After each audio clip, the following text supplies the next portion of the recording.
طرف محترم عجزت خالد که یک راست گفتن به مسابقه دستکش امروزی نعمت الله جان پسر شهید محمد عمر قماندان صافی قدردانی نمودن جهان سپاس از محترم عجزت خالد.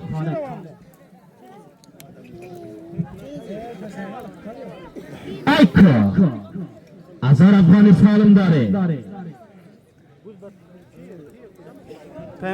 ایکا جنابته بزده تحت کنترل پایم پهلوان قرقین قرار دارد.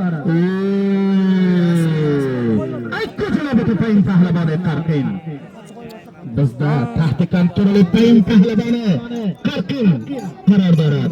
ایکا جنابته ایکا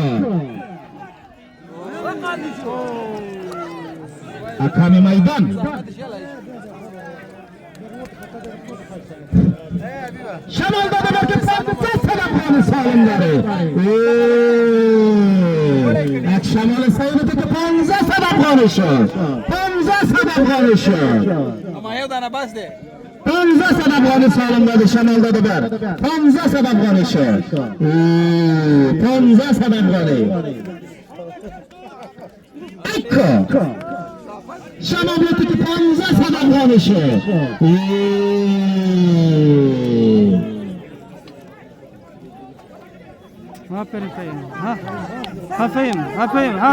آفرین نشجاعت بگم پایم پهلوان نچته که پایم پهلوان قرقین جمع شوین سر گوسالا جمع شوین سر گوسالا جمع شوین سر گوسالا جمع شوین جمع شوین. آفرین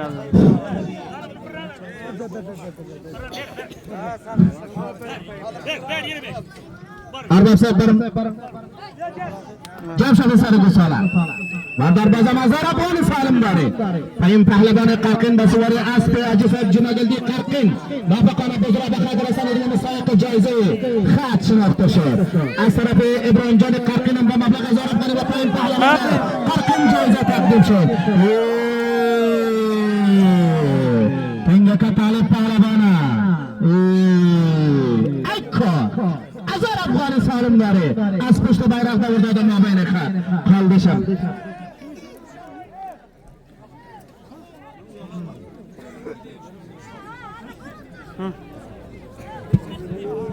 ایکا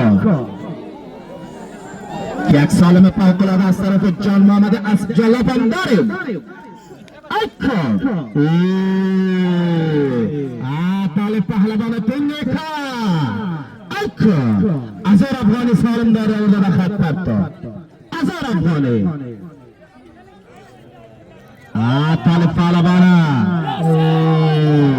بس تحت کنترل طالب پهلوان واپس پهلوان قرار دارد. ایک جنابته